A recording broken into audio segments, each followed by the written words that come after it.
And we're back, and welcome back to the vlog.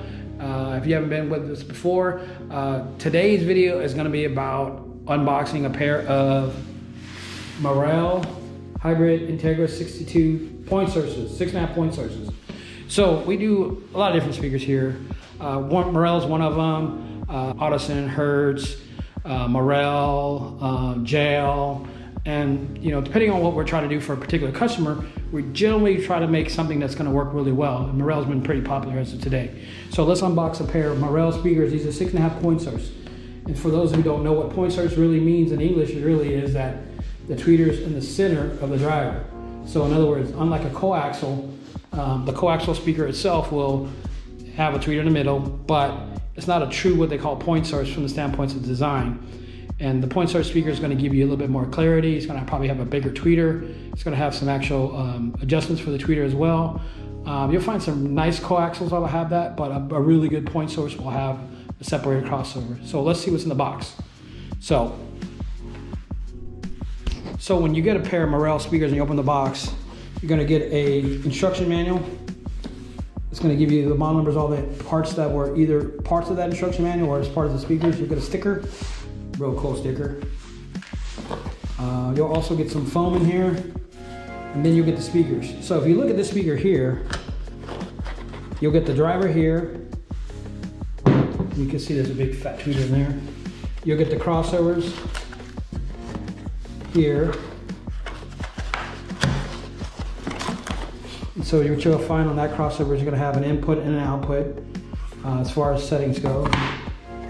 And then you're going to have in the box itself, you're going to have all the connection hardware that's available for the Morel speakers. So it's going to have the tweeter clips as far as mounting to the back of the tweeter, and also the clips for the driver itself and screws and good stuff like that. So when you take the Morel speaker out of the box and take the grill off, you're going to notice that the tweeter's in the center. So that's going to be the really nice soft dome tweeter. It's going to be separated from the driver itself. As you can see it's actually not part of the actual thing. It's not part of the post. The tweeter's really big versus your average tweeter can be like maybe 20 millimeter. So that's a really nice point source. You're also going to have a really good basket with a, you can see there, you're going to see the voice coil. You're going to have the tweeter input, which is separate. And then you're going to have the woofer input. Now, people ask, why would you want to do that? So if you wanted to go active and you got a system design where you're using a tweeter output from a DSP amp or a DSP to an amplifier, which is on independent channels, you can actually use something directly to that tweeter and something directly to that driver. So when you're making those connections, you have that kind of control on your DSP amp, which gives you a lot of flexibility, because believe it or not, a crossover is going to reduce some of your power output because you basically put it through a big giant resistor. So in layman's terms, a passive crossover is great to protect your speaker. If you can go active and you actually have some idea on how to do that, as far as DSP setup or a DSP amplifier or anything related to a DSP, or even some amplifiers which have the built-in high pass crossover with a 20 times, so you can actually go active on that too.